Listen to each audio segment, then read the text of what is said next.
Salut les loups, aujourd'hui on est parti pour la co-conférence sur la vie après la mort, celle qui a bugué dimanche dernier et que j'ai pas pu finir. Du coup je vous la fais en vidéo normale, je suis désolée, je peux pas refaire une co-conférence en live le soir, surtout le week-end c'est un petit peu compliqué. Du coup j'espère que vous aurez quand même le temps de la regarder parce que on a 75 questions pour cette co-conférence et du coup, a priori, elle va durer à peu près 1 heure et demie en fonction des réponses. Quand j'ai commencé la co-conférence dimanche dernier, j'ai commencé en abordant un mail d'une personne qui a perdu son fils de 12 ans au mois d'août dernier et cette personne me disait que depuis qu'elle a une nouvelle vision des choses, au niveau de savoir qu'il se passe quelque chose après la mort physique, etc., ça lui a ouvert des portes. Et cette personne me disait que du coup, ça lui avait un petit peu facilité la tâche de savoir qu'il se passait autre chose après la mort physique, mais que elle pleurait encore souvent, chose qui est tout à fait normale quand on perd un enfant surtout. Et elle se demandait si c'était pas entre guillemets risqué de pleurer son enfant parce que j'avais déjà dit dans une vidéo qu'effectivement il fallait éviter de les pleurer. Après, il y a un juste milieu comme dans tout. C'est pas, j'ai du mal m'exprimer quand j'ai dit qu'il fallait éviter de les pleurer. C'est pas ce que je voulais dire.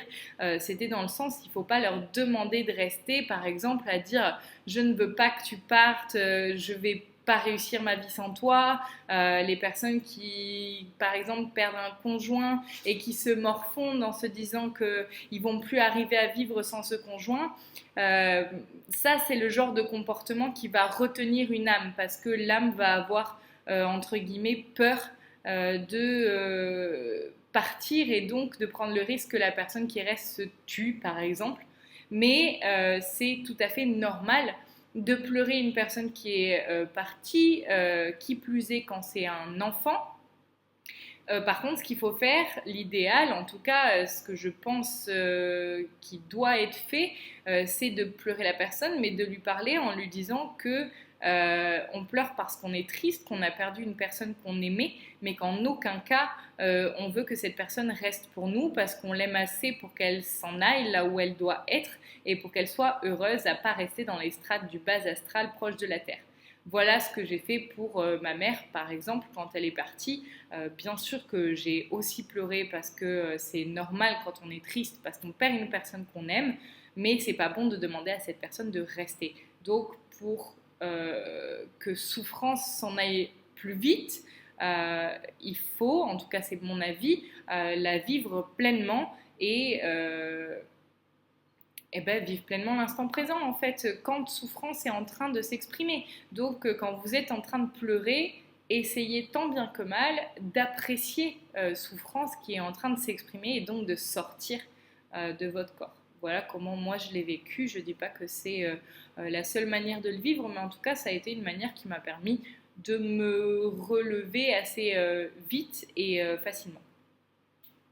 On passe aux questions auxquelles j'ai déjà répondu dimanche, mais vu que YouTube n'a pas enregistré ma vidéo, on recommence. On est parti. Bonjour Johanna, merci beaucoup pour cette conférence. Je me lance. Parle-nous de ce tunnel de lumière qui apparaît quand nous mourrons. Qu'est-ce que ce tunnel? Est-ce qu'il apparaît à tout le monde? Et est-ce qu'il apparaît seulement momentanément ou est-ce qu'il est toujours là? En soi, il n'y a pas de tunnel à proprement parler. C'est la lumière, le point lumineux que l'on voit là où c'est le début de la source, on va décrire ça comme ça, qui émet tellement de lumière qu'on a l'impression, vu que notre plan à nous est noir, on a l'impression que la lumière étant tellement brillante que ça fait un tunnel de lumière. Mais en fait, il n'y a pas de tunnel, c'est l'immensité, le néant entre nous et cette lumière, c'est juste l'impression que donne ce tunnel. Donc en fait, tout le monde ne le voit pas parce qu'il faut déjà voir la lumière, et il est toujours là, oui, parce que du moment où il y a la lumière, il y a cette impression de tunnel lumineux. Et du coup, tout le monde ne le voit pas, seules les personnes qui croient, ou en tout cas celles qui sont assez élevées vibratoirement parlant. Quand Quand on meurt, on fait quoi et dans quel ordre jusqu'à aller à la lumière? Alors, on meurt, ok, on quitte notre corps physique. C'est-à-dire que les organes vitaux vont, que ce soit volontairement ou involontairement. Parce que si c'est volontairement, ok, on sort rapidement son corps. Si c'est involontairement, quoi qu'il arrive, les organes vitaux vont cesser de fonctionner. Du coup, l'âme n'aura plus de place dans le corps physique. Donc on meurt ensuite, soit on voit la lumière. On a donc une croyance, par exemple, qui fait qu'on a possibilité de voir la lumière. Dans ce cas, on monte à la lumière, en tout cas, on se dirige vers la lumière, et une fois qu'on est rentré dans la lumière, c'est-à-dire c'est comme une grande porte, un nouveau royaume, et bien là, on a des classes différentes à faire jusqu'à arriver à l'amour inconditionnel, à des strates vibratoires supérieures aux nôtres et pouvoir réintégrer le 1. Soit on ne voit pas la lumière, on n'est pas haut vibratoirement dans notre vivant et du coup on meurt, c'est pareil, on n'est toujours pas haut vibratoirement, soit on va errer dans les strates proches de la Terre, c'est ce qu'on appelle les âmes environnantes, soit on peut être aidé par des médiums ou par des proches par exemple, comme j'ai pu faire avec ma mère, où je lui ai dit que voilà, elle était décédée, qu'il fallait pas s'attacher à ce qui restait ici, qu'il fallait qu'elle parte, etc. Et dans ce cas-là, on peut la guider à la lumière. Donc soit on voit la lumière dès le départ et on y va tout seul, comme un grand, soit on ne la voit pas et on a besoin d'une personne extérieure qui va nous faire augmenter notre taux vibratoire pour pouvoir voir la lumière et ensuite s'y diriger. Et c'est le même principe, on doit passer les classes jusqu'à augmenter son taux vibratoire. Si vous ne comprenez pas des choses que j'explique, surtout n'hésitez pas à me demander en commentaire sous la vidéo, j'y répondrai dès que possible et avec plaisir. Alors, quand quelqu'un a quitté ce monde, mais qu'on le sent parfois à nos côtés et qu'on l'entend, longtemps après son départ, il s'agit de mon chien. Cela veut-il dire qu'il n'est pas monté à la lumière? Y a-t-il une différence à ce propos entre animaux et humains? Oui, en général, les animaux montent rapidement, ils sont beaucoup moins attachés à la matière qu'on ne l'est, parce qu'ils ont un instinct, mais ils n'ont pas un ego, enfin c'est différent. Du coup, ils n'ont pas ce truc du matériel, de ne pas vouloir quitter les gens autour d'eux et tout. C'est pas la même chose, donc ils montent plus rapidement. Après, si on le sent longtemps après le départ, je pense que c'est plutôt qu'il n'est pas parti, parce que s'il était parti, une fois qu'il est parti, il est plus attaché, voilà, à la matière. Enfin, c'est pas qu'il aime pas son maître, c'est juste que il reviendrait pas, enfin, et je suis même pas sûre qu'on le laisserait revenir une fois qu'il est monté à la lumière. Et donc, est-ce que c'est différent entre animaux et humains? Ben oui, parce que un humain, une fois monté à la lumière, peut revenir voir les humains. Je pense que c'est peut-être pareil pour les animaux, c'est juste que j'en ai jamais vu. Ça s'est jamais passé comme ça, mais je veux pas dire que ça n'existe pas parce que je ne sais pas. Quand une personne là-haut dit veiller sur nous, c'est qu'elle est bien dans la lumière ou plus bloquée sur nous, ou plus bloquée ici. En général, quand la personne emploie le terme de veiller, c'est qu'elle est montée à la lumière. Sinon, les personnes qui sont pas montées à la lumière et qui sont assez basses au niveau vibratoire, c'est des personnes qui vont employer des termes plus de je veux aider ou en tout cas je veux rester là pour toi, mais ils n'emploieront pas forcément le terme de veiller. Un proche passé dans la lumière peut-il nous aider à envoyer de l'amour à quelqu'un ou une cause? Oui. Ou bien est-ce avec les guides que cela se fait? Si la personne elle est passée dans la lumière, oui, elle peut le faire. Après, ça dépend de son niveau vibratoire dans la lumière, parce qu'elle peut très bien être passée dans la lumière et être à un niveau vibratoire assez bas. Les premières classes de la lumière ne sont pas des niveaux vibratoires très élevés, qui sont quand même élevés, mais pas très élevés, plus que le bas astral, c'est sûr. Mais quelqu'un qui aura vraiment de l'influence sur le monde physique, ça sera des personnes qui ont quand même un taux vibratoire bien plus élevé que quelqu'un qui vient tout juste d'entrer dans la lumière. Donc ça dépend dans quelle classe elle est, en gros. De la même manière, un animal qui a été notre compagnon à quatre pattes dans cette vie peut-il nous aider à envoyer de l'amour à un autre animal en détresse ou à une cause animale? Non, parce que lui, une fois qu'il est parti à la lumière, il est parti à la lumière. Et je l'avais expliqué dimanche. En fait, un animal enfin, plusieurs animaux ont un seul guide. Et des fois, il faut plusieurs âmes d'animaux pour faire un seul animal. Je ne sais pas si c'est super clair ce que je suis en train de dire. Mais disons que le un, la source de base, envoie des petits bouts de lui sur Terre pour transmuter souffrance en amour. Et pour faire un animal, il envoie plusieurs petits bouts qui vont faire un animal. Alors que chez les humains, ça arrive aussi d'avoir plusieurs âmes dans un seul corps, mais ça arrive moins souvent que pour les animaux. Et du coup, plusieurs animaux auront le même guide. Voilà, je pense que c'est assez clair expliqué comme ça. Et donc lui, une fois qu'il est monté à la lumière, il est sous la coupe de son guide. Il n'a pas les mêmes choix qu'on a en tant qu'âme qui avons eu une incarnation humaine. Eux, ils sont encore dans une évolution et une vibration qui est assez basse par rapport à celle que pourrait avoir un humain. Enfin, ça dépend des animaux, mais par exemple pour les chiens, c'est le cas. Et du coup, ils n'ont pas le droit de faire ce qu'ils veulent. Ça ne marche pas comme ça. Déjà que pour les humains, ils ont le droit, il y a toujours le libre arbitre qui est respecté. Mais les guides vont lui dire oui, ça serait peut-être bien quand même si tu finissais de travailler ça avant d'aller voir telle ou telle personne. Ça serait peut-être bien si tu faisais ça. Enfin, et sachant que l'âme, elle veut évoluer et que son but principal, c'est de rejoindre la source, ça passe avant tout de devoir évoluer. Donc, revoir les personnes laissées sur Terre, du moment où on est en pleine évolution et qu'on est conscient du fait qu'on veut retourner à la source, l'évolution et les exercices pour avoir évolution sont primordiaux sur le reste. Peut-il nous aider à envoyer de l'amour à notre animal en détresse ou une cause animale et avec l'aide d'autres animaux là-haut, ou bien est-ce que ça se fait avec les guides des animaux concernés? Ça sera plus avec tes guides à toi qu'avec les guides des animaux. Les guides des animaux s'occupent des animaux là-bas, enfin de ceux en tout cas qui doivent aider. Mais toi, si tu veux travailler pour une cause animale par exemple, et pas lutter, mais travailler, ça serait bien que tu demandes à tes guides à toi. Après la mort, avons-nous forcément clairaudience, clairvoyance, clairsentience, etc. Oui et non. Une personne qui est très basse vibratoirement parlant dans son incarnation terrestre va être une personne qui restera basse en vibration une fois qu'elle mourra et par conséquent elle n'aura pas clairaudience, etc. Elle devra augmenter sa vibration et ne plus être dans le mental.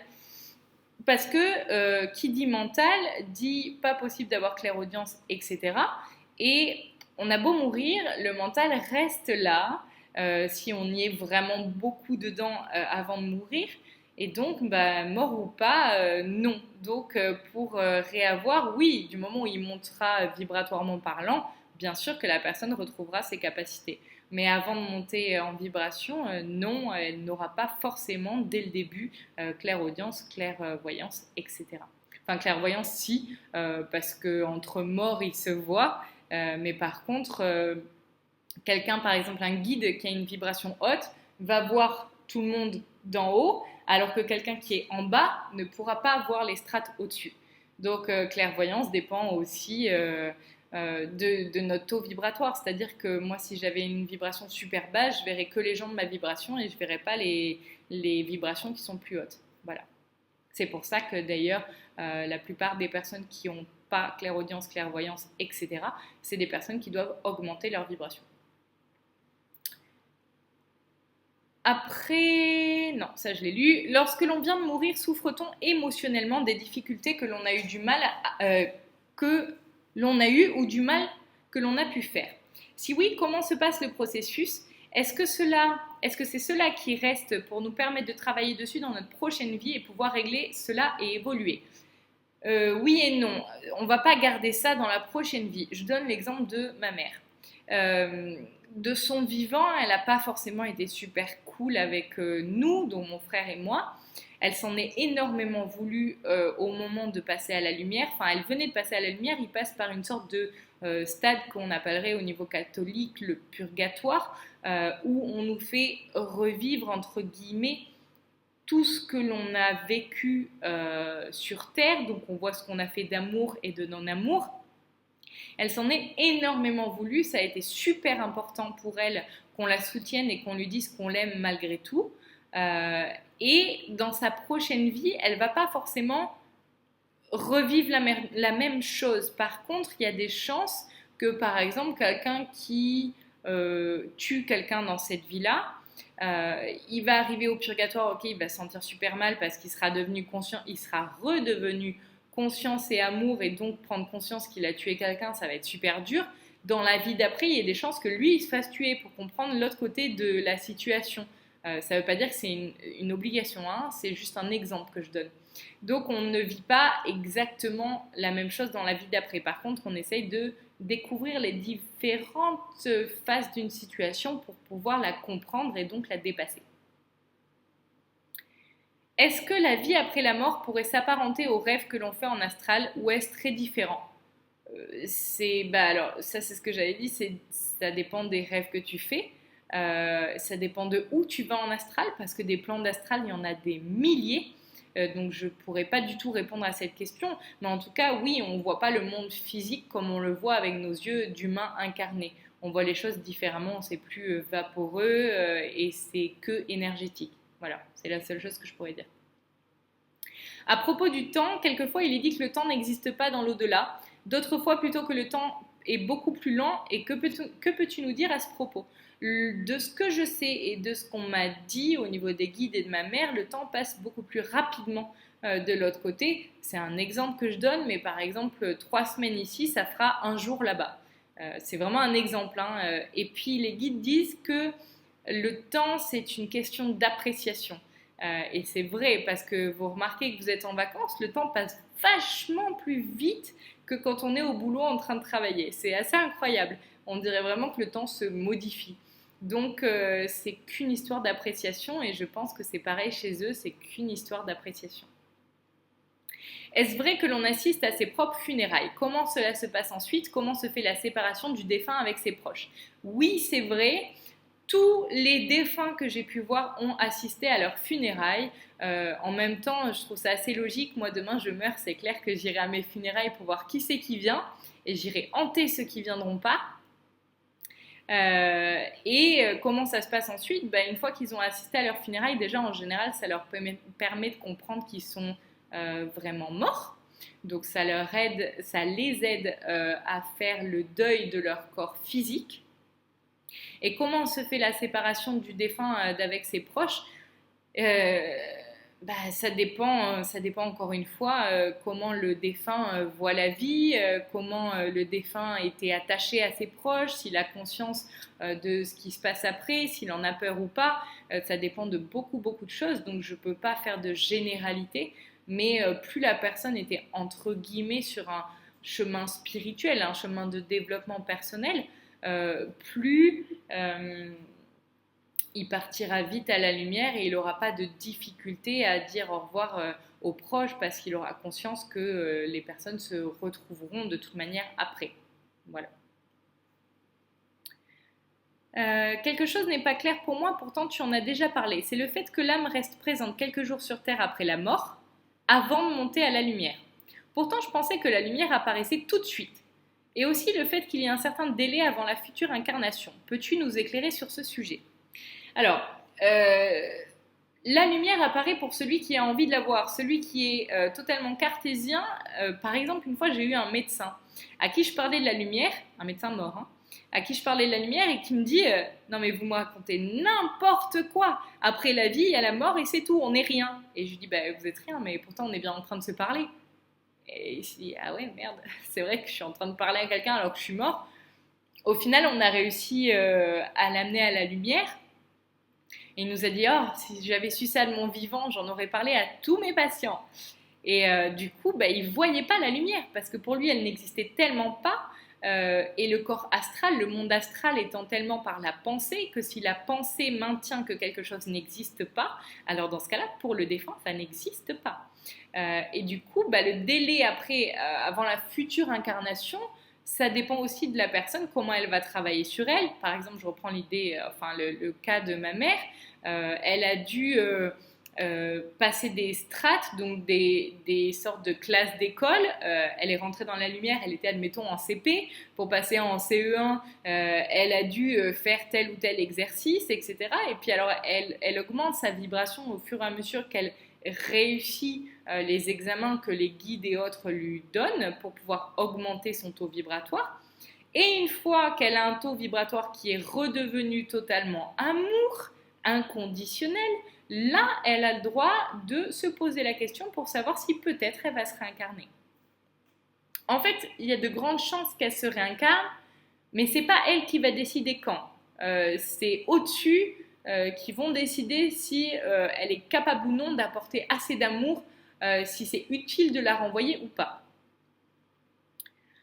Le fait d'être enterré ou incinéré a-t-il une quelconque importance? Oui, je ne veux pas dire que c'est pas bien d'être enterré, chacun fait ce qu'il veut. Néanmoins, je me ferai incinérer. Alors voilà, je le dis, si jamais je meurs, je veux être incinéré. Je veux aussi donner mes organes. Comme ça, il y a je ne sais pas combien de personnes qui seront au courant et puis mon mari sera obligé de le faire. Et c'est important parce que l'âme, si peu qu'elle soit attachée au monde matériel, à son apparence physique, à plein de choses qui sont matérielles, l'âme n'arrivera pas à partir et ça va être un énorme choc pour elle de voir son corps se décomposer, le voir se faire manger par les vers. C'est l'horreur, c'est un gros choc émotionnel. Du coup, c'est mieux, en tout cas les personnes partent plus vite à la lumière pour celles qui ont été incinérées et qui n'ont donc plus d'attache matérielle avec le monde physique. À part les gens qui restent bien sûr, mais en tout cas plus d'attache qui leur, entre guillemets, appartenait. Est-ce que le fait d'être baptisé ou non a un impact sur notre passage dans l'au-delà? Non, après je pense que le fait de croire, peu importe en quoi, que ce soit Jésus, Allah ou peu importe qui, ou Bouddha, c'est important de croire. Je ne parle pas d'une religion, on peut croire en soi, en la vie tout simplement. Moi je ne suis pas très basée religion, il me suffit de croire en la vie, en tout cas en quelque chose qui fait que ça va m'aider quand je vais mourir à me dire que je ne suis pas perdue, que je ne suis pas plus rien, que je suis redevenue une âme et que du coup il y a quelque chose qui m'attend. Le fait de savoir que quelque chose m'attend, ça va aider la personne à monter. Est-ce que les liens du mariage survivent après la mort? Ça dépend. Si la personne... oui, ça survit dans le sens où la personne, quand par exemple toi tu meurs maintenant et la personne meurt dans 20 ans, quand elle va revenir, tu resteras son petit chouchou de sur terre de mari, mais il n'y a pas ces liens d'affect comme il y a entre les humains, de jalousie ou quoi que ce soit. On ne reste pas marié avec la même personne pendant des vies et des vies. Enfin si, ça arrive, mais disons qu'il n'y a plus cette jalousie comme il pourrait y avoir entre êtres humains. Donc ça survit, mais pas comme on pourrait l'entendre avec notre tête. En général, ceux qui relatent des expériences de mort imminente racontent une expérience lumineuse remplie d'amour. Cependant, j'ai lu un témoignage un peu étrange où l'âme se retrouvait comme perdue dans une infinie obscurité, puis des sortes de formes géométriques apparaissaient et semblaient se moquer de son ego. Qu'en penses-tu? Alors, là où il fait obscur et où il fait froid, etc., c'est le bas astral, donc c'est tout à fait possible que quelqu'un se soit retrouvé en expérience de mort imminente dans le bas astral. Néanmoins, je n'ai aucune idée de ce que sont les formes géométriques. Bonjour Johanna, le fait de monter à la lumière signifie-t-il que nos crimes sont pardonnés? Existe-t-il l'équivalent de l'enfer? Est-ce que tous nos péchés sont punis ou seulement les plus graves? Peut-on être persécuté par les entités du bas astral juste après la mort? Alors, dans l'ordre, est-ce que le fait de monter à la lumière signifie que tous nos crimes sont pardonnés? Si tu arrives à monter à la lumière, oui, parce qu'en fait, personne va te flageller en haut. C'est toi et ta propre conscience, et on est toujours les pires quand il s'agit de se juger nous-mêmes. Donc, si par exemple tu tues quelqu'un, il faut savoir que du moment où tu vas mourir, tu vas te sentir, tu vas avoir tellement peur de monter à la lumière parce que tu auras peur de te faire juger que enfin, ta propre conscience ne t'autorisera pas à monter à la lumière. Donc en fait, si tu arrives à monter à la lumière, oui, tes crimes sont pardonnés puisque tu t'autorises à monter en vibration. Ça ne veut pas dire que tu vas pas en baver à te dire mon Dieu, qu'est-ce que j'ai fait de mon incarnation physique, comment j'ai pu faire ça? Parce que du moment où tu redeviens conscience, tu redeviens amour, et donc te rendre compte des actes non-amour, c'est quelque chose qui apparemment, selon ce que m'a dit ma mère, est extrêmement dur à passer. Est-ce qu'il existe l'équivalent de l'enfer? Le bas astral. Toi qui t'autorises pas à monter à la lumière, tu restes dans des strates proches de la terre qui sont franchement pas cool. Est-ce que tous nos péchés sont punis ou seulement les plus graves? Ça dépend de toi et de ta conscience. Donc, tout ce qui n'a pas été amour est puni. Mais j'aime pas ce mot parce qu'une punition, c'est extérieur. Alors que là, c'est toi-même qui ne t'autorise pas le bonheur puisque tu n'as pas fait du bien autour de toi. Peut-on être persécuté par des entités du bas astral juste après la mort? Oui, si tu vas dans le bas astral, c'est tout à fait possible. Y a-t-il l'équivalent du paradis? Je dirais oui, c'est quand on monte à la lumière et qu'on a fini de travailler tout ce qui n'était pas amour à l'intérieur de nous et de travailler tout ce que l'on n'a pas fait d'amour lors de notre incarnation sur Terre. Donc une fois qu'on a fini ça, on peut dire que c'est le paradis, c'est l'amour tout simplement. Ceux qui ne voient pas la lumière et qui ne montent pas restent-ils dans les cimetières? Non, et il n'y a pas d'âme dans les tombes non plus, sauf peut-être pour les gens qui se sont fait donc enterrer et que leur corps est en train d'être décomposé, mais ils ne restent pas dans les tombes. Ils vont rester peut-être dans les cimetières pour regarder leur corps en train de se décomposer. C'est relativement dur pour eux, mais dans les tombes, non. Et le processus est-il le même pour toutes les religions? Je suis pas assez calée pour toutes les religions pour savoir si ça se passe pareil, mais de toute manière, sachant que la seule et unique religion, c'est l'amour, que ce soit le christianisme, le judaïsme ou la religion musulmane, etc. Toutes les religions prêchent l'amour à la base. Donc je présume que peu importe la religion, ça doit se passer à peu près pareil. Sauf que vu que quand on meurt, on a encore notre mental et notre pensée qui nous garde des choses que l'on croyait je m'embrouille. Notre mental croit encore les choses que l'on croyait de notre vivant. Du coup, si par exemple quelqu'un croit en Allah, il verra Allah. Quelqu'un qui croit en Jésus verra Jésus. Parce qu'en fait, la pensée est créatrice et que quand on est en astral, qu'avec notre corps astral, la pensée crée ce que l'on pense être. Donc, je présume que quelques petits détails doivent changer en fonction de cela. Est-il vrai que peu de jours avant notre mort physique, l'âme déjà au courant quitte ce corps? Et si oui, combien de temps avant ça se produit? Alors, comme dit Élise, ça voudrait dire que dans ce cas, le corps continue à fonctionner sans son âme. C'est pas possible. Parce que sans âme, c'est plus d'énergie, parce qu'il y a le corps éthérique qui est l'énergie du corps physique. Sans énergie, c'est une voiture vide. Hein. Donc, la voiture vide ne peut pas avancer. Par contre, je sais qu'on m'avait demandé parce qu'une personne m'avait dit oui, à ce qui paraît, c'est ce qui s'est passé pour les attentats de novembre dernier.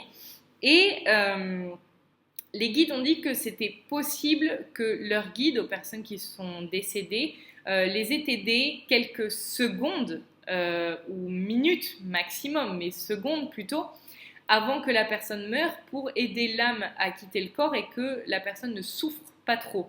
Donc du moment où, par exemple, la personne est touchée par balle, les guides de la personne vont aider l'âme à sortir du corps pour pas qu'il y ait souffrance trop longue, tout simplement. Mais quelques jours ou semaines avant, je ne vais pas dire que c'est impossible, mais je pense, donc mon mental pense que c'est impossible. Mais après, rien n'est impossible, donc j'en sais rien. Comment se fait-il que certains trouvent la lumière sans aide et que d'autres cherchent pendant des années et ont besoin d'aide?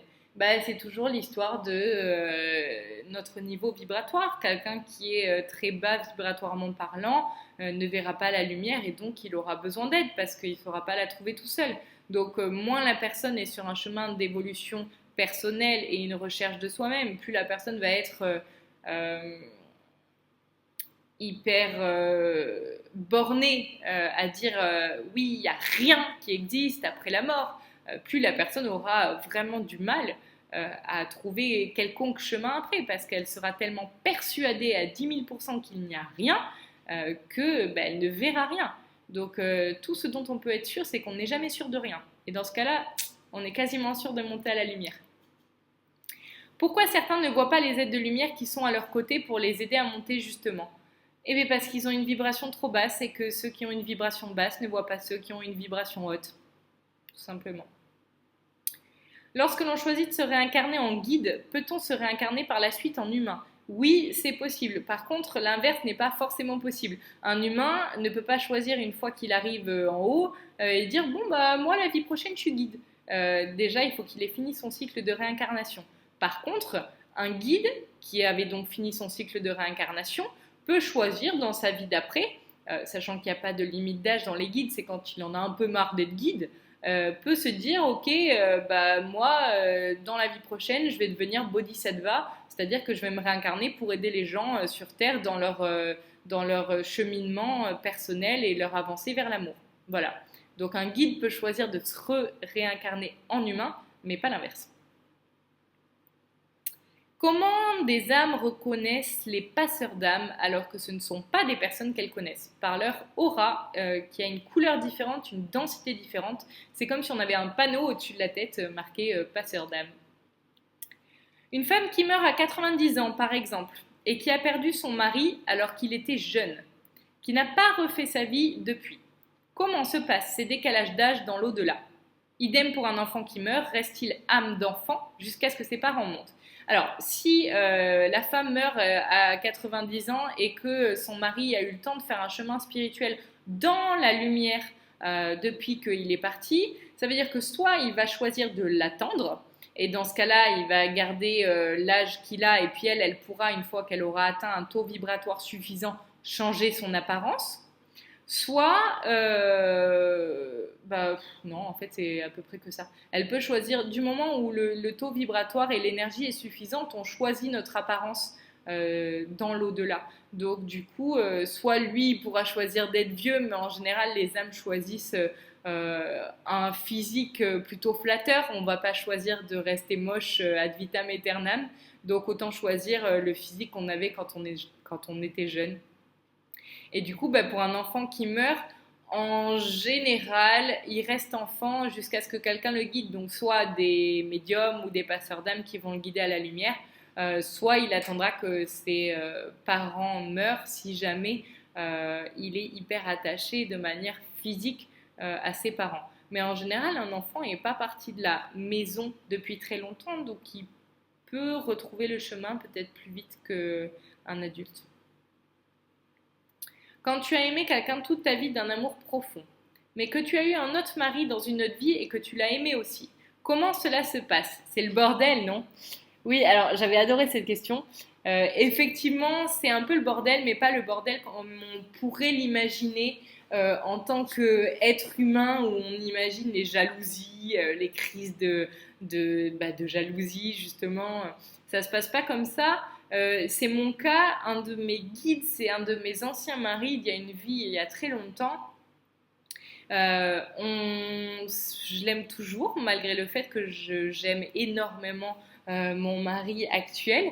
Et quand on monte à la lumière, c'est différent. On a un amour inconditionnel. Donc, c'est pas un amour possessif comme on pourrait l'avoir dans cette vie-là, en fait. Et encore, sauf ça, c'est si on n'a pas travaillé sur le fait de posséder quelqu'un d'autre. Mais si on a travaillé sur soi en comprenant bien qu'on ne peut pas posséder un être humain parce qu'il est lui et qu'on ne peut pas posséder ce qui est, dans ce cas-là, en fait, ça pose pas de problème. On monte à la lumière, on est juste une grande famille et il y en a qui sont plus attaché à d'autres que d'autres, tout simplement. Mais il n'y a pas ces crises de jalousie, il n'y a pas c'est la mienne ou c'est le mien, ça se passe pas comme ça. Johanna, tu nous as dit que notre âme pouvait se fatiguer. Y a-t-il un moyen pour la ressourcer? Existe-t-il des clubs med pour les âmes où elles peuvent se reposer et s'amuser entre deux incarnations? Le fait de faire notre travail pour remonter jusqu'à la source et avant de se réincarner, c'est déjà une façon de se ressourcer. Par contre, on ne sera jamais aussi frais et neuf que lors de notre première incarnation. Donc effectivement, on est moins con, mais on vieillit. Tout comme dans la vie physique en fait. C'est comme, j'avais donné l'exemple du fruit ou du légume, je vais garder celui-là parce que je trouve qu'il est assez explicatif. Quand tu sors un fruit que tu viens de l'acheter, il est tout beau, tout neuf, tu le laisses quelques jours dehors, il va commencer à être un peu vieux, et puis tu vas le mettre au congélo. Le congélo, c'est le temps que l'âme ne se fatigue plus parce qu'elle fait son travail de tranquille, à retrouver l'amour, etc. Enfin, l'amour inconditionnel intérieur. Mais quand tu vas ressortir ton fruit du congélo, il aura toujours la même apparence flétrie qu'il aura eu lors de sa première vie. Donc tu pourras jamais le remettre tout neuf, tout beau comme quand il a été fait. Donc effectivement, il gagnera en maturité, en expérience, en vibration, mais il pourra jamais redevenir le fruit qui est tombé de l'arbre. Sauf si on prend les graines de la pomme, par exemple, on les replante et ça refait un pommier. Donc il y aura toujours un peu de lui dans ça, mais ce ne sera plus vraiment lui. J'espère que c'est assez clair. Nous accédons au plan supérieur qui correspond à notre taux vibratoire. Peux-tu nous expliquer un peu les différences entre les plans supérieurs, mis à part le taux de vibration? Non, j'ai pas le droit. Et en plus, les guides disent que, enfin, du peu que je sais, les guides disent que c'est juste pour satisfaire notre ego et que de toute manière, on le saura bien quand on rentrera à la maison. Voilà. J'apprends beaucoup sur là d'où on vient depuis le départ de mon épouse. Je me suis ouvert. Mon enfant me passe des messages. Ma femme a pu me faire passer des messages. J'aurais voulu savoir, retrouvons-nous nos êtres chers et continuons-nous d'évoluer avec eux? Car avant d'être avec ma femme, je l'avais reconnu.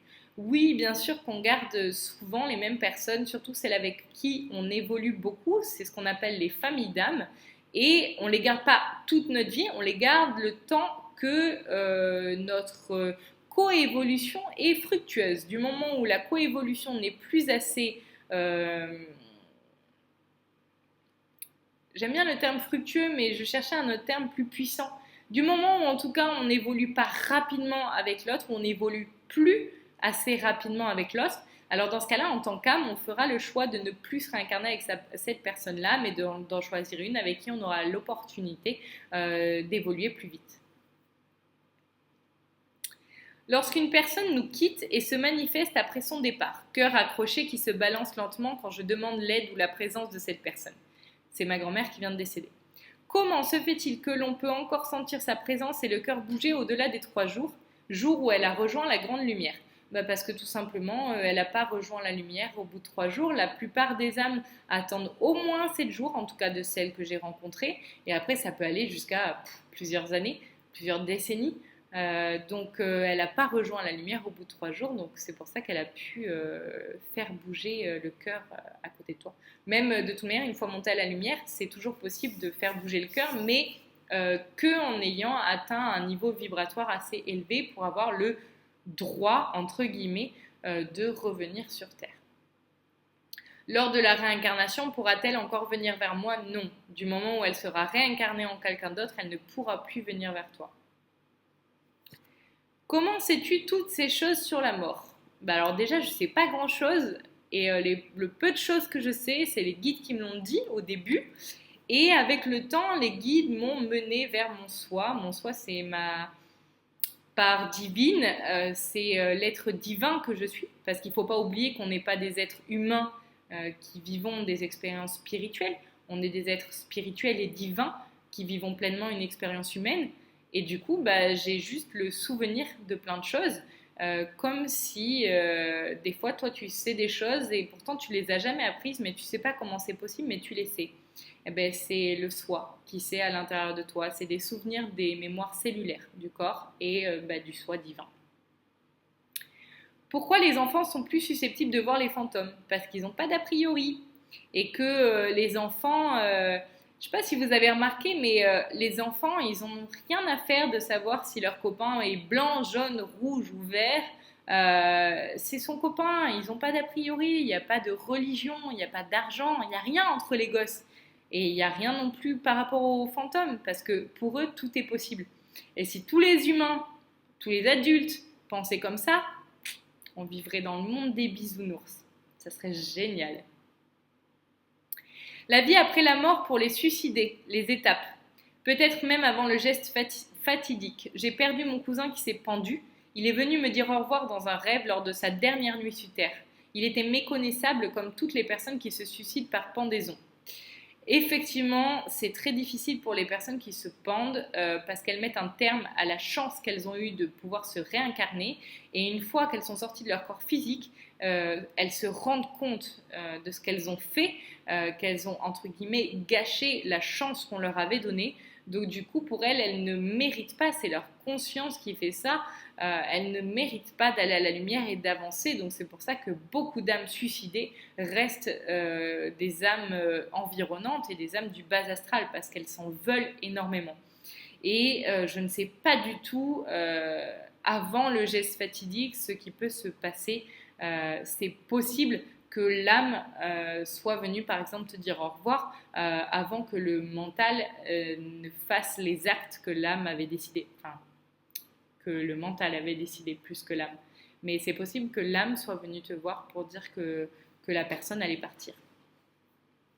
Comment les défunts arrivent-ils à nous faire des signes? Comment arrivent-ils à nous aider? D'où leur vient cette énergie si puissante? Alors, ils y arrivent parce qu'ils utilisent de l'énergie, effectivement, et cette énergie, elle vient de nous. C'est celle qui nous pique quand ils vivent dans notre maison et que ils arrivent effectivement à faire soit bouger des objets, soit intervenir dans nos rêves. C'est tout simplement parce qu'ils nous ont volé de l'énergie, soit à nous, soit aux animaux, soit aux plantes, mais en tout cas à l'énergie de la maison. Et c'est hyper important de leur apprendre à ne pas faire ça, mais à prendre l'énergie par exemple des arbres environnants pour éviter qu'ils prennent justement notre énergie à nous, parce que prendre notre énergie, c'est prendre le risque qu'on tombe malade, par exemple.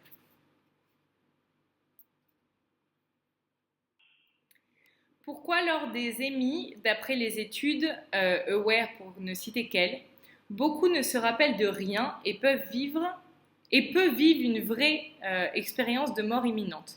Pourquoi lors des expériences de mort imminente, toujours car des témoignages de personnes décédées réellement, ça reste difficile à trouver. Certains passent un tunnel et d'autres une porte et d'autres encore une rivière. Mais c'est toujours une histoire de croyance. Donc une personne qui est persuadée qu'elle verra une rivière, elle verra une rivière. Une personne qui est persuadée qu'elle verra une porte, elle verra une porte. Et une personne qui est persuadée de voir un tunnel, elle verra un tunnel. Mais en général, c'est relié à la religion.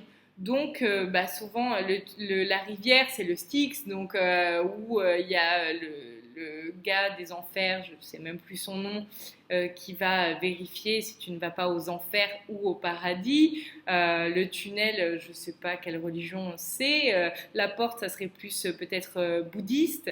Donc, c'est une histoire de croyance. Comment aider un être cher disparu et qui n'a pas encore trouvé la lumière? Et comment être sûr qu'il reçoit notre aide? Avec le cœur, c'est le seul moyen, avec le cœur, de se centrer dans le cœur, de penser à la personne et si tu penses à lui et que tu as des frissons, que tu sens beaucoup d'amour, c'est qu'il est passé à la lumière. Par contre, si tu n'as pas assez d'amour, c'est qu'il n'est pas encore passé à la lumière. Et ce que tu peux faire pour l'aider, c'est de faire un tunnel au milieu du salon pour justement pouvoir le faire monter. Et pour ça, il suffit que tu fasses ce tunnel, que tu n'ailles pas dans le tunnel avec lui sans t'être ancré avant. Et même de toute manière, je déconseille d'aller dans le tunnel avec lui. surtout quand on n'a pas fait d'autres expériences de ce genre avant. Et juste de lui faire le tunnel, de l'amener dans le tunnel, et tu peux visualiser que le tunnel l'aspire jusqu'à la porte de la lumière, par exemple. Et du moment où il va y rentrer, qu'il va être à la porte, tu vas vraiment sentir une vague incroyable d'énergie et tu ne peux pas douter sur le fait qu'il y soit entré parce que l'énergie sera tellement forte d'amour que tu peux pas douter de cet amour-là. C'est forcément un amour qui vient d'au-dessus. Dans une ancienne maison, j'ai essayé ou fait passer des énergies qui étaient très lourdes à mon sens, grosses émotions, tête qui tourne, nausées, pleurs, etc. J'ai demandé de l'aide aux guides, aux anges. Qu'en penses-tu? Aurais-tu des conseils? Déjà, jamais faire ça sans être ancré. Si tu as justement eu la tête très lourde, émotions, tête qui tourne, nausées, etc., c'est que tu n'étais pas assez ancré, que tu t'es fait pomper ton énergie et qu'en plus, il y a des chances qui se sont un peu immiscées au niveau énergétique dans ton corps à toi. Donc ça veut dire que tu peux traîner leurs énergies et leur... je sais plus le nom, mais c'est leur miasme. J'adore ce mot. Pendant des mois et des mois parce que non-amour peut s'accrocher un peu partout. Donc, bah, ce que je ferai pour toi, c'est l'ancrage et le sel. C'est assez magique. Donc, un bain avec du sel. Rencontre-t-on le 1? Par qui sommes-nous accueillis dès notre décès avant de partir ailleurs? Est-ce eux qui nous guident une fois ailleurs? Alors, comment rencontrer le 1 puisqu'on est le 1? On est parti du 1. Donc, tu ne peux pas rencontrer ce que tu es déjà. Et par qui sommes-nous accueillis dès notre décès avant de partir ailleurs? Ben, ça dépend des gens. Ma mère, elle a été accueillie par son père et par sa mère. En général, c'est les gens qui sont partis avant toi et qui ont un niveau vibratoire assez important. Parce que si la personne a un niveau vibratoire inférieur à la personne qui cherche à t'aider, par exemple à toi, si jamais tu meurs demain, si tes parents ont un niveau vibratoire inférieur au tien, ils ne pourront pas t'aider. Donc c'est que des personnes qui ont un niveau vibratoire supérieur. Un défunt peut-il se manifester auprès des vivants immédiatement après sa mort ou y a-t-il une sorte de délai? Non, immédiatement après la mort, il n'y a pas de... Il n'y a pas de loi pour ça, c'est qu'une histoire d'énergie. Donc si la personne était par exemple très malade ou autre, ça va être assez difficile pour elle de se manifester. Mais si elle était dans un état entre guillemets normal, il n'y a pas de souci. Lorsque nous pensons très fort à une personne partie, perçoit-elle ses pensées? Oui. Si oui, l'émotion des personnes qui restent est-elle un frein à l'évolution pour la personne partie? Mais comme je l'ai dit en premier, faut pas demander à ce que la personne reste. On peut dire à la personne qu'elle nous manque et qu'on pense à elle, c'est pas un souci. Par contre, faut pas lui demander de rester, faut pas lui dire oui, je suis si mal sans toi, j'aimerais tant que tu sois là. Ça, c'est des trucs qui sont un peu. Je comprends hein, qu'on puisse avoir envie de le dire, mais faut pas oublier de rajouter à la fin j'aimerais tant que tu sois là, mais je sais que ce qu'il y a de mieux pour toi, c'est de partir. Et il faut que tu partes. Je voulais savoir, quand on choisit notre incarnation, sommes-nous tous prévus pour une ouverture spirituelle? Nous sommes tous des êtres spirituels vivant une incarnation humaine. Donc, obligatoirement, tout le monde est prévu pour, à un moment donné, transmuter souffrance en amour, que ce soit en conscience ou non. Que se passe-t-il au niveau des chakras au moment de la mort? Est-ce qu'ils arrêtent de tourner? Non, parce que les chakras, c'est énergétique, c'est dans le monde astral. Dans le monde astral, pardon. Donc, du coup, non, ils n'arrêtent pas de tourner, ils continuent et on n'en a pas que 7, on en a 72 en tout. Donc, les 7, c'est que ceux du corps physique. Si des entités ou des énergies négatives étaient collées à nous lors de notre vie, est-ce qu'elles se détachent enfin? Ça dépend de ton taux vibratoire. Si tu es quelqu'un de super déprimé et qui est malade, etc., avec un taux vibratoire super bas, il y a des chances que les entités restent accrochées et en plus qu'elles te tirent vers le bas. Bon, après, on a tous des guides, etc., qui vont être là pour nous aider. Donc, normalement, ils seront là pour nous. Mais si t'es pas dépressive ou très malade ou autre, normalement, tu retrouves une certaine vibration qui fait que normalement, tu n'auras pas les entités collées à toi. La mort est-elle une spécificité de notre incarnation dans ce plan matériel? Ou toute incarnation dans un monde, quel qu'il soit, suppose-t-elle de mourir un jour? Il y a une fin dans chaque monde, parce qu'on commence un entraînement et on le finit, on va appeler ça des entraînements. Mais par contre, la mort physique, oui, c'est une spécialité de notre plan à nous. Peux-tu nous décrire et expliquer les différents signes que peuvent nous envoyer les défunts? Papillons, éclairs, problèmes électriques ou les formes des nuages me concernant. Souvent, j'entends comme des ondes assez stridentes et longues où je sens un léger courant d'air froid. Les courants d'air froid, c'est hyper courant. En général, ils aiment bien faire ça et c'est assez facile pour eux parce que de par leur densité de leur corps, ils sont plus froids que nous. Nous, ce qui nous rend chaud, c'est notre corps physique, le fait qu'il y ait nos organes, etc. Pour eux, c'est plus simple. Donc, effectivement, un courant d'air froid, ça ne leur demande pas vraiment beaucoup d'énergie. Par contre, pour les problèmes électriques, ouais, les papillons, les éclairs et les formes de nuages, moi, j'ai jamais eu ça. Je ne veux pas dire que c'est pas possible. Je dis juste que j'ai jamais été confrontée à ça. Les problèmes électriques, oui, effectivement, ça m'est arrivé et ils utilisent l'énergie des appareils électriques pour les faire péter, par exemple. Est-ce que les défunts d'une même famille ou amis se retrouvent dans l'au-delà, comme on aime se l'imaginer? Oui, les personnes en général qu'on a eues dans cette vie-là nous attendent en haut, qu'on soit tous réunis avant de se dire bon les gars, maintenant qu'on est là, ça y est, on peut recommencer une nouvelle vie ensemble. Toi, tu choisis quoi? Ah ouais, tu veux devenir ma fille alors que c'était toi la mère? D'accord, ok, pas de souci. Il y a des deals entre âmes une fois en haut et oui, on se retrouve. Alors, si je peux me permettre, d'où détenez-vous les réponses à nos questions? Des guides et de mon soi. Combien de temps les âmes restent-elles dans l'autre monde avant de se réincarner? Ça dépend totalement de si la personne fait bien ses exercices qui lui sont donnés ou pas. Toutes les âmes se réincarnent-elles? Non, celles qui ont fini leur cycle de réincarnation, c'est-à-dire qu'elles ont transmuté un maximum de souffrance en amour, elles n'ont pas besoin de se réincarner. Donc on leur laisse le choix entre être bodhisattva, c'est-à-dire se réincarner pour aider les âmes, être un guide, donc un guide intérieur tout simplement, être un ange ou rejoindre le 1, donc redevenir la matière. Est-ce une obligation de se réincarner? Tant qu'on n'a pas fini notre cycle de réincarnation, on respecte notre libre arbitre, mais de manière assez floue. Disons qu'on est obligé sans l'être, mais t'es quand même un peu obligé. Les enfants de quelques jours se réincarnent-ils plus vite?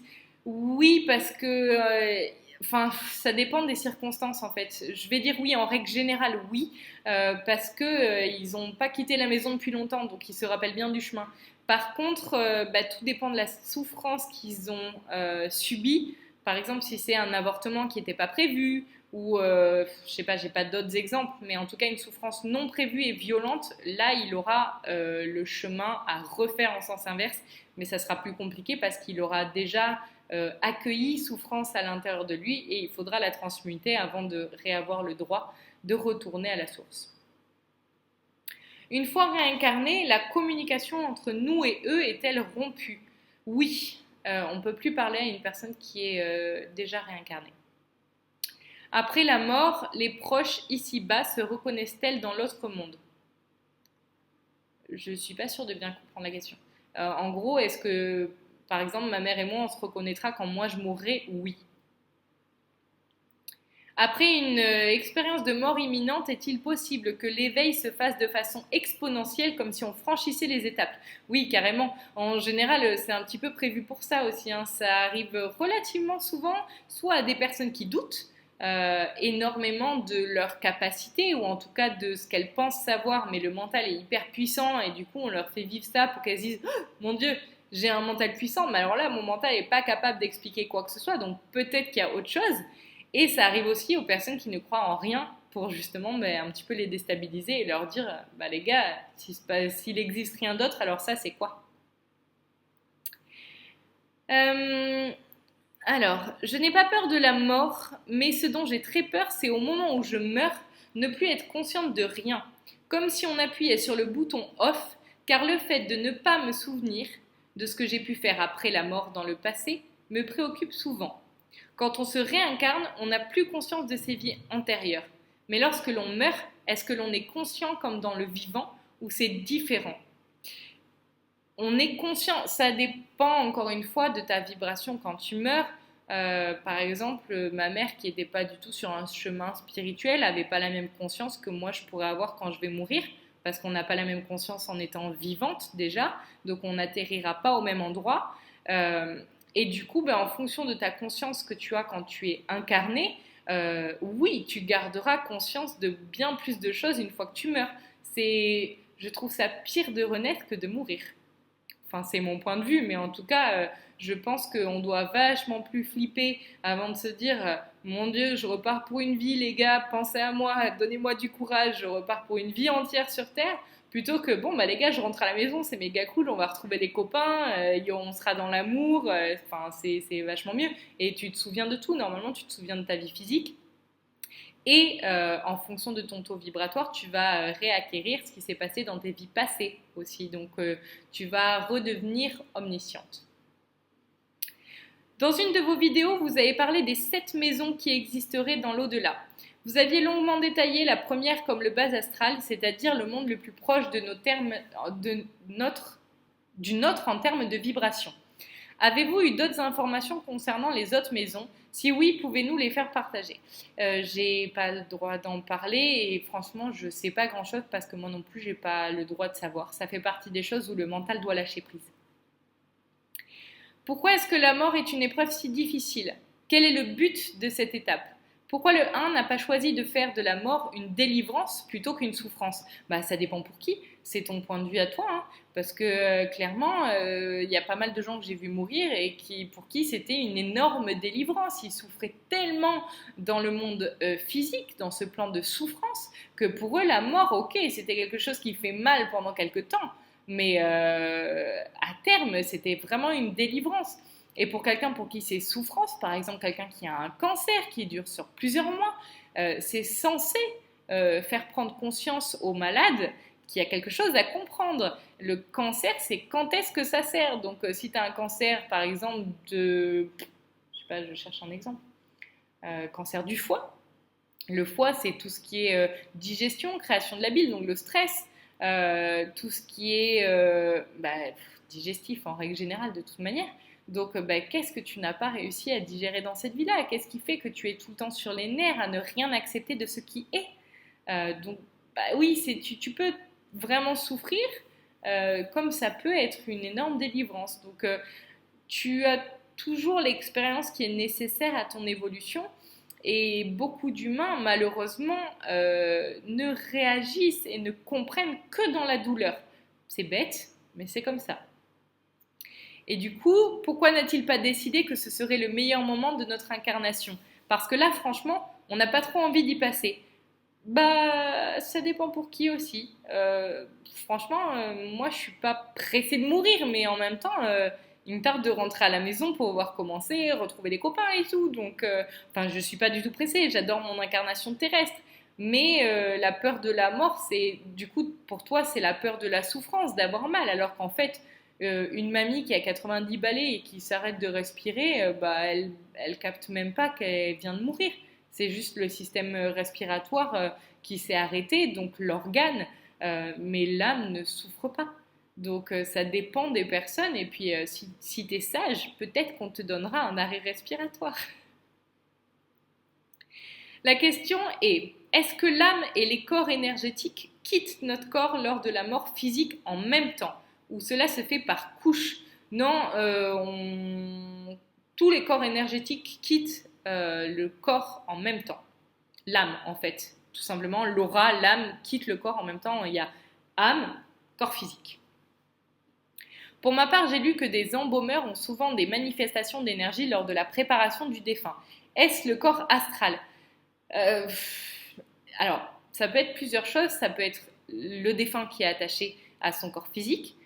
Ça peut être des spasmes des organes qui persistent parce qu'un organe, même en ayant enlevé l'énergie à l'intérieur, enfin c'est horrible l'exemple que je vais donner, mais ma mère me racontait que quand elle était petite, dans la ferme où elle vivait, son grand-père ou je ne sais plus qui coupait la tête des poulets et que le poulet continuait à courir alors que sa tête était par terre. Donc en fait, il y a des choses qui sont nerveuses et que les nerfs gardent de l'énergie à l'intérieur d'eux. Donc le corps, même sans âme, peut continuer à perdurer, mais pas en conscience.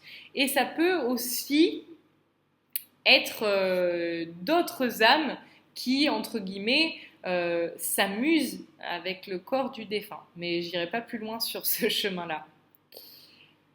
Est-ce que des âmes peuvent s'unir au moment de se réincarner? Exemple, deux âmes qui donnent une nouvelle âme qui se réincarne dans un corps. C'est donc une nouvelle âme. Non, c'est pas possible. Par contre, c'est possible qu'il y ait plusieurs âmes qui se réincarnent dans un seul corps. Ça crée une seule personne, mais il y a plusieurs âmes à l'intérieur. Soit ces âmes sont en accord et c'était prévu avant réincarnation qu'elles se réincarnent ensemble, et dans ce cas-là, ça se passe bien et c'est juste que ça donne plus de force, entre guillemets, à l'âme. Soit les deux âmes sont pas d'accord, c'est ouais, c'est moi qui veux me réincarner ici, non, c'est moi. Ah ben merde, ils sont réincarnés ensemble, ça donne un schizophrène. Sur certains sites, ils disent que telle âme est une ancienne et que telle autre est une nouvelle. Comment les âmes se créent-elles? C'est des petits bouts du 1. Par contre, j'avais demandé pourquoi le 1 existait, je n'ai jamais eu la réponse. Ça fait partie des choses où on m'a dit tu dois accepter de ne pas tout savoir. Donc je ne sais pas. Et les âmes se créent parce que le 1 balance des petits bouts de lui sur Terre pour dire oui, j'ai un peu mal encore ici, je vais balancer un petit bout de souffrance, puis il va transmuter la souffrance et revenir vers moi. Donc du coup, nous, on est ces petits bouts de souffrance qui retournons sur Terre pour aider le 1. Et quand une âme a fini son cycle de réincarnation, elle fait quoi? Je l'ai dit tout à l'heure, soit elle est bodhisattva, soit guide, soit ange, soit elle retourne au 1. Est-ce que les anges gardiens sont au même endroit que les âmes de personnes décédées? Non, ils sont ils sont dans l'astral, mais à des strates tellement plus hautes que les personnes qui sont dans le bas astral ne peuvent absolument pas les voir. Après plusieurs incarnations, l'âme a eu plusieurs corps physiques, donc plusieurs apparences. Comment les âmes se reconnaissent-elles alors? Dans une de tes vidéos, tu disais que l'âme de ton mari et la tienne s'étaient déjà rencontrées, mais sous un aspect différent d'aujourd'hui. Comment se reconnaître alors dans une nouvelle incarnation ou dans l'autre monde? C'est l'énergie de la personne, c'est d'âme à âme. Je ne sais pas trop comment l'expliquer, je vais l'expliquer avec mes mots. Quand je l'ai vue, pourtant j'étais quelqu'un qui voulait pas se marier, pas avoir d'enfants. J'étais vraiment, pour moi, j'étais bien à vivre pour moi. Le jour où je l'ai vue, toutes mes sûretés, tout ce dont j'étais persuadée, se sont envolées. Je l'ai vu, je savais que c'était avec lui que je ferais ma vie, que je créerais une famille et que je vivrais, je ne vais pas dire jusqu'à la fin de mes jours parce que j'en sais rien, mais en tout cas, je savais que c'était lui et pourtant, physiquement, effectivement, on ne ressemblait pas énormément, il ressemblait pas à ce qu'il était avant. Quoique, connaissant certaines de ses incarnations et des miennes, on a quand même des petits détails qui sont restés dans le physique. Donc en fait, c'est ta vibration qui reconnaît l'autre. Quand on meurt et qu'on arrive là-haut, a-t-on connaissance de nos vies antérieures, de notre chemin d'âme, ce qui a marché ou non, des mystères de l'univers, etc. Oui, mais tout dépend de ton stade. Plus tu vas avancer, quand tu arrives au CP, tu sauras rien du tout, tu dois passer tes classes pour réapprendre. Les amis imaginaires sont-ils des âmes bloquées sur place après leur mort? Ça dépend des amis imaginaires. Il y a vrais amis imaginaires, c'est-à-dire qui existent vraiment dans la matière, que ce soit matière astrale ou matière physique. Il y a des amis imaginaires que les enfants aiment se créer. Mais les enfants ont aussi des amis imaginaires fantômes, par exemple. Donc ça dépend des amis imaginaires. Mais en général, oui, au niveau des fantômes, ça peut être des âmes qui sont encore dans le bas astral. Ou dans l'astral en tout cas, mais à des strates assez basses pour que l'enfant puisse les voir. Quand et comment repartent-ils? Ben, c'est pareil, il faut attendre qu'ils soient aidés. Alors soit l'enfant va les aider parce que les enfants en savent beaucoup plus que les adultes, soit ils seront aidés un jour ou l'autre par un médium ou par un guide qui passera par là, ou voilà, il y aura forcément quelque chose qui sera fait à un moment donné quand ce sera le moment juste. Lorsque nous faisons des dons de nos organes, est-ce que cela influence nos corps énergétiques? Non, non, pas du tout. Dans l'au-delà, comment ressentent-ils la nuit et le jour? Les catastrophes climatiques, ça les fait bien rire. Enfin, je parle des guides qui, quand je vois sur Internet, oui, mon Dieu, regardez ce qu'on fait à la planète, ça me fait trop rire. Enfin, ça nous fait trop rire parce que c'est pas ce qu'on fait à la planète, c'est ce qui doit être fait pour que l'être humain commence à s'éveiller. Donc en fait, c'est même pas parce qu'on mange pas bio, parce qu'on jette nos papiers, etc., qu'on pourrit la planète. La planète, avec ou sans nous, elle sera. Enfin, même si on la pollue maintenant, dans 100 ans, tout ce qui a été pollué sera remis à neuf. Elle n'a pas besoin de nous pour ça. Par contre, nous, on est en train de détruire notre population. Donc, ça les fait rire, les catastrophes climatiques, surtout quand on dit que c'est notre faute, alors qu'en fait, c'est ce qu'on nous met dans la face pour qu'on commence à grandir. Les cinq sens disparaissent puisque c'est le propre d'un être incarné. Donc, quels sont les leurs? Mais on a les cinq sens aussi, mais par la volonté de penser. Donc, c'est-à-dire qu'on n'a plus les cinq sens comme nous, mais on les a de manière énergétique. Donc, par exemple, l'odorat n'arrivera plus par le nez, mais arrivera en code vibratoire jusqu'à toi. J'espère que c'est assez clair. Comment fait-on pour ne pas manger? L'impensable pour moi. Si on mange, et d'ailleurs c'était avec Whitney Houston où elle était partie sur une plage se choper une noix de coco et qu'elle était en train de s'en délecter. Je savais pas que c'était possible de manger dans l'au-delà, mais apparemment si, et c'est pareil, c'est comme je viens de te dire, c'est la volonté d'avoir le goût de la noix de coco et du coup, par la pensée et l'envie, tu vas avoir une vibration de la noix de coco qui va arriver jusqu'à toi et donc tu auras un goût, ça ne sera plus un goût physique, ça sera un goût énergétique. Aurons-nous un jour terminé notre cycle de réincarnation dans le plan de souffrance? Si oui, que se passera donc une fois que tout le monde sera passé par là? Eh bien, on n'aura plus à être dans notre dimension, tout simplement. Et oui, ça arrivera plus rapidement que ce que beaucoup peuvent penser. Et on n'aura plus besoin d'être incarné sur Terre, donc on vivra dans une autre dimension. Merci pour toutes les connaissances que tu partages, cela me rassure énormément et je pense que tu contribues à me faire évoluer positivement sur mon chemin de vie. Merci, c'est gentil. J'ai tellement de questions à te poser. Alors là, j'avais lu des questions, c'était pas sur l'après-vie exactement. Du coup, je vais les garder pour une autre co-conférence, mais je voudrais que cette co-conférence soit spécialement sur ce qui se passe après la mort. Donc je les lirai dans une autre co-conférence. Et voilà, ma foi, on a fini. Je ne pensais pas que c'était possible de répondre à 75 questions. Si vous avez d'autres questions ou des choses que je n'ai pas expliquées assez clairement à votre goût, n'hésitez pas à me le demander dans les commentaires de la vidéo. Je me ferai un plaisir d'y répondre. Des fois, je ne réponds pas de suite, je réponds aussi vite que possible. Mais demandez-les, s'il vous plaît, dans les commentaires de la vidéo sur YouTube. Ça permettra aux gens qui se posent les mêmes questions d'avoir une réponse et ça m'évitera à moi de devoir donner les mêmes réponses plusieurs fois. J'espère que ça vous aura plu et puis à très bientôt et merci d'avoir suivi jusqu'au bout.